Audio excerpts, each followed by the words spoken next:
inclinados a la parte médica, un poco a la parte clínica.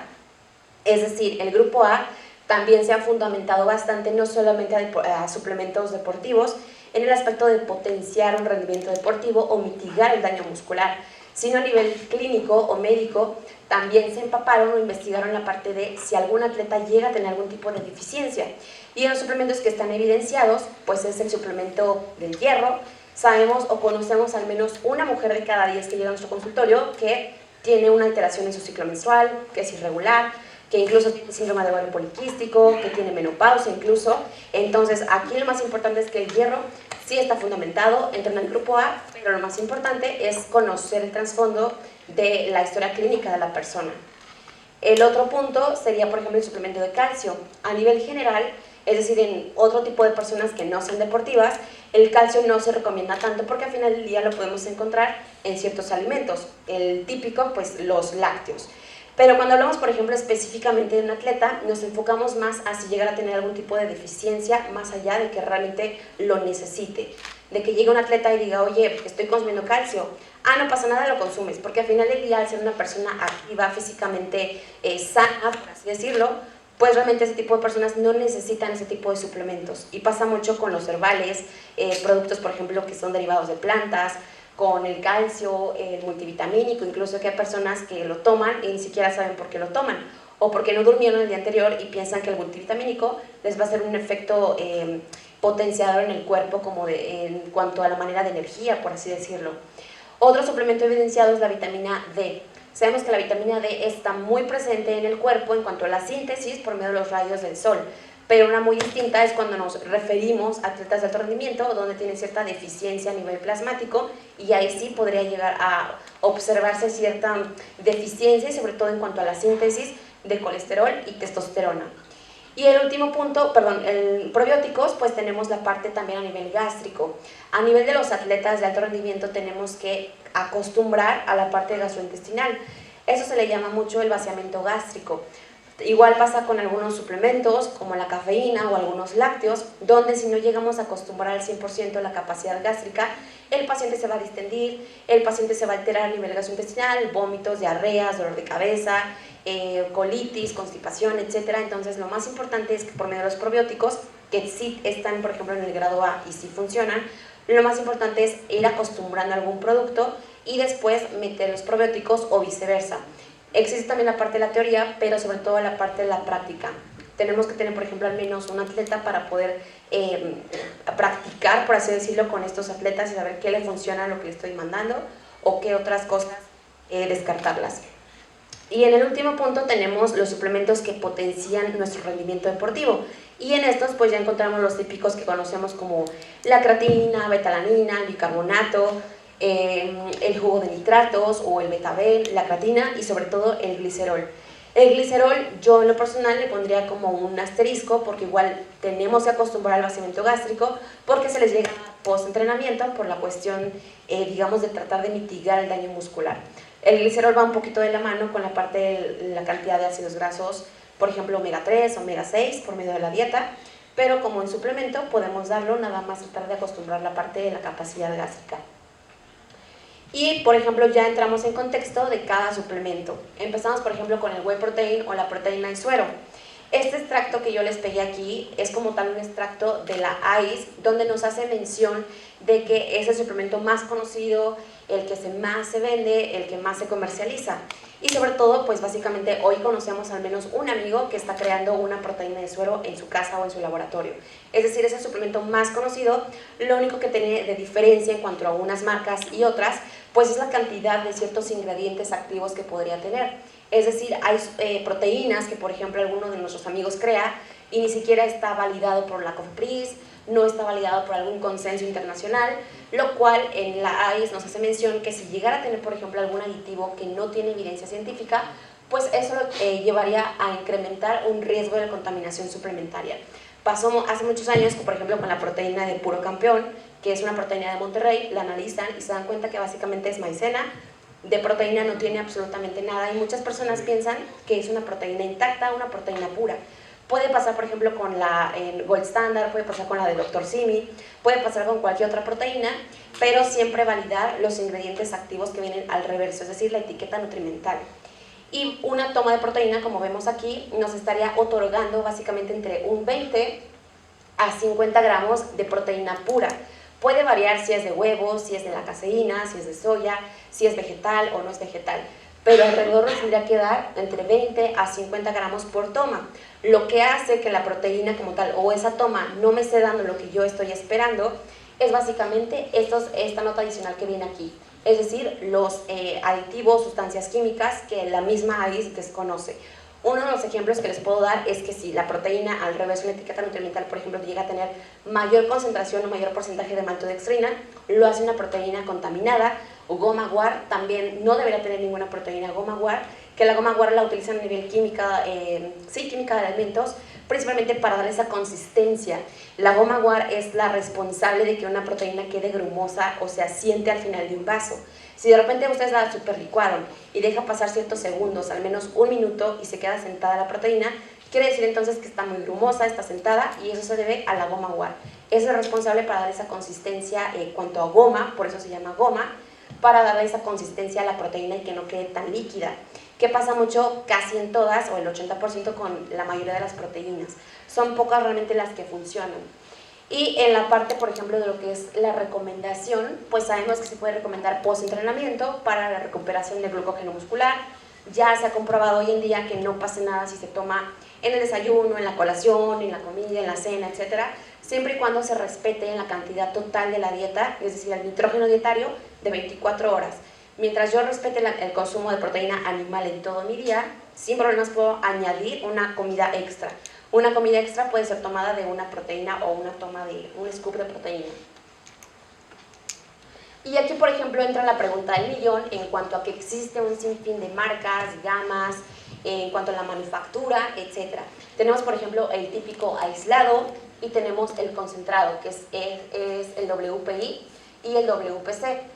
Cualquier producto de proteína de suero va a entrar en esas dos categorías, por mucho de que diga que es hidrolizado, por mucho de que diga que es aislado, que la caseína, etc.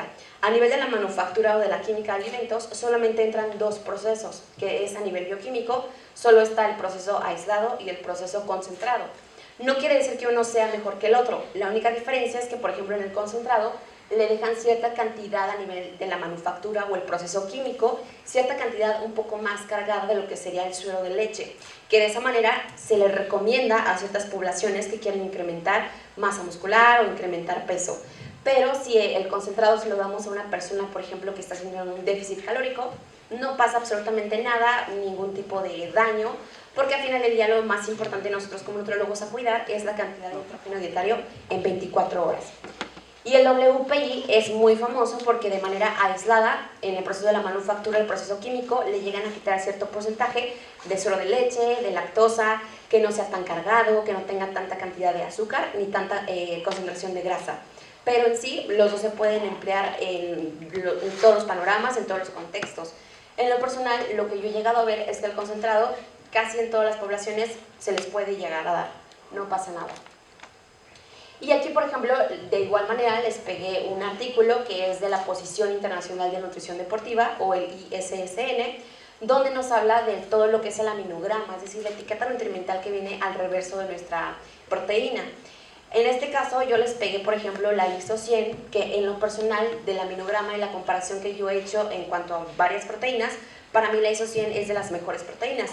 Sí es bastante costosa, entre 1500, 1800, pero es una de las mejores proteínas, una de las mejores marcas. Por mucho de que pues, haya ganado miles de concursos a nivel internacional como ganadora de la mejor aminograma. Tenemos, por ejemplo, aquí en la parte de la etiqueta nutrimental, donde tenemos que validar esta parte que viene aquí. Todas las proteínas tienen que tener este aminograma. El aminograma básicamente nos está indicando realmente cuánta cantidad en porcentaje tiene de aminoácidos esenciales y no esenciales. Los no esenciales son condicionantes, es decir, como dice la palabra, nos condicionan a ciertas situaciones de estrés. En este caso, uno de los principales en el 20% que se encuentra en la ISO 100 sería la L-glutamina.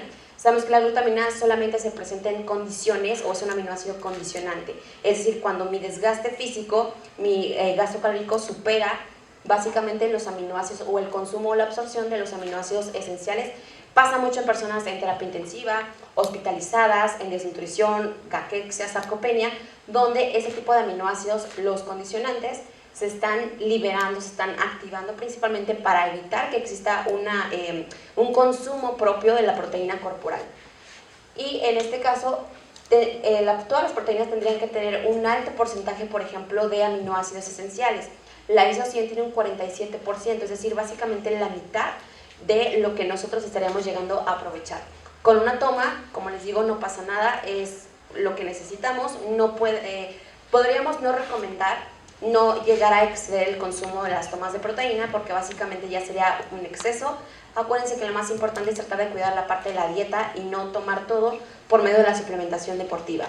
Y en los 2 puntos de hasta acá abajo que yo les puse tenemos 2 esquemas o 2 puntos bastante importantes.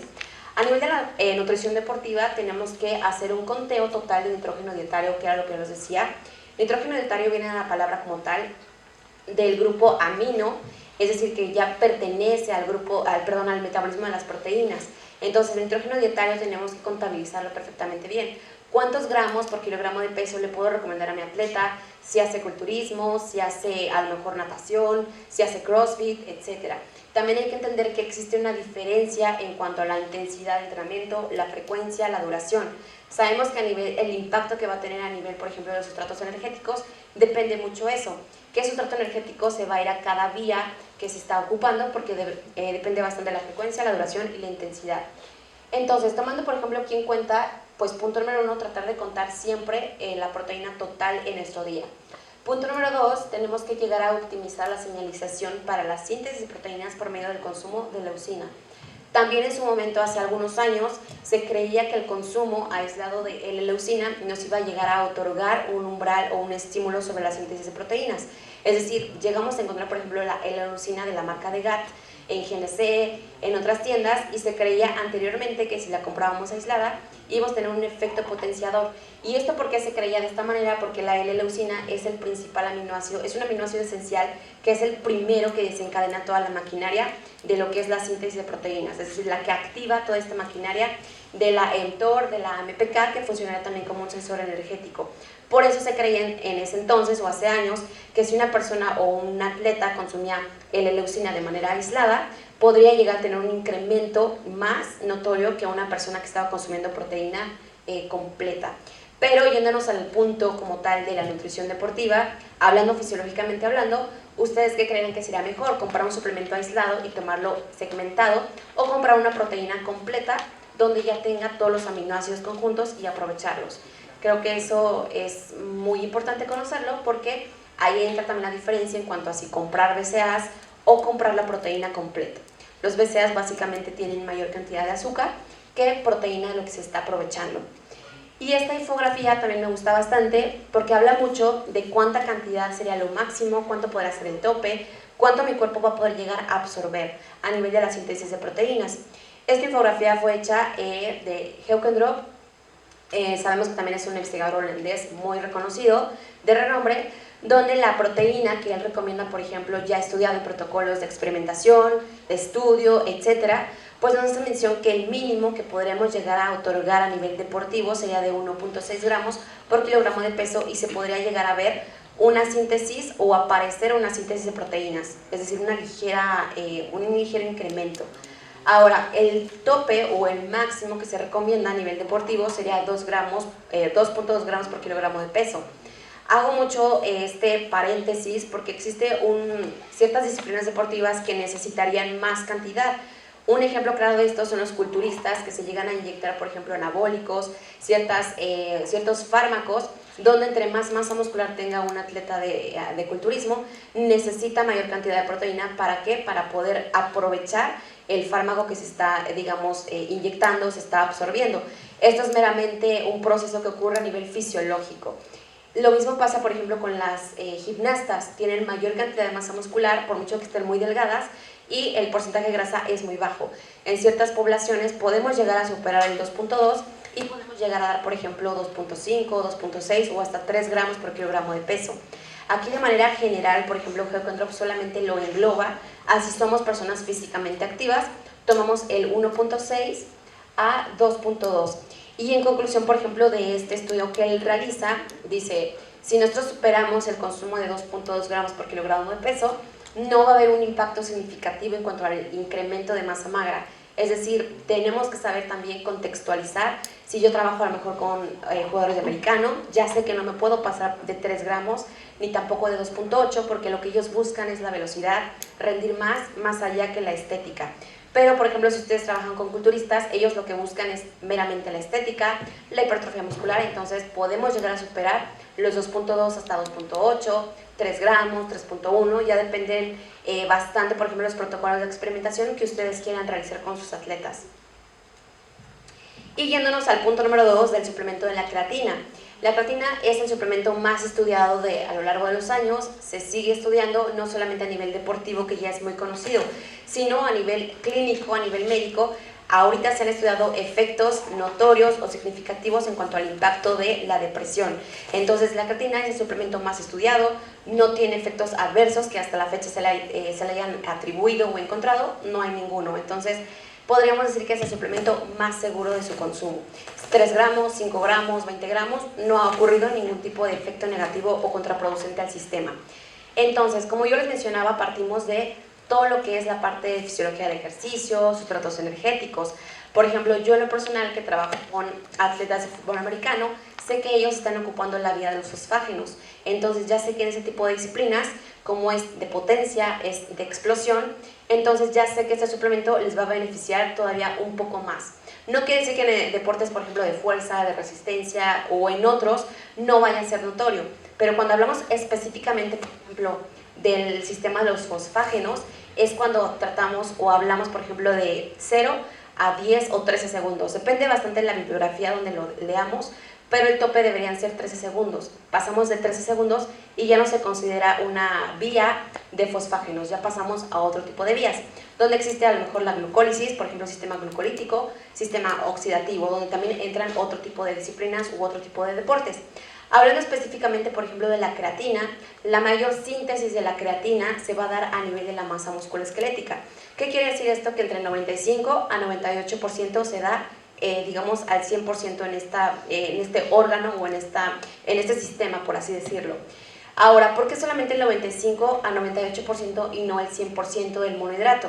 Porque nosotros sintetizamos cierta cantidad de esa creatina naturalmente hablando, pero las famosas, por ejemplo, industrias de la suplementación, es más fácil crear un suplemento que ya tenga las dosis que mi masa muscular va a aprovechar, porque la cantidad que yo estoy sintetizando es muy poca.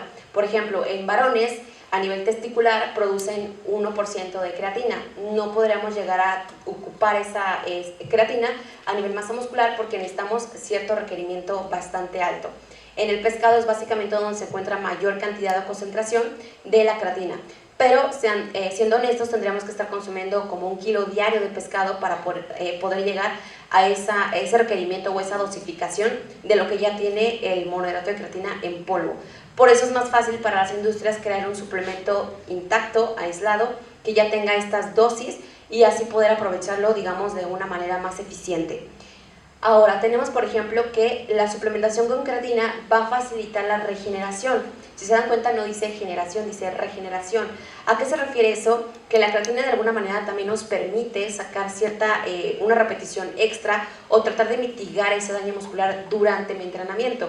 Existen tabús que dicen que hay que tomar creatina durante el entrenamiento, preentrenamiento o postentrenamiento.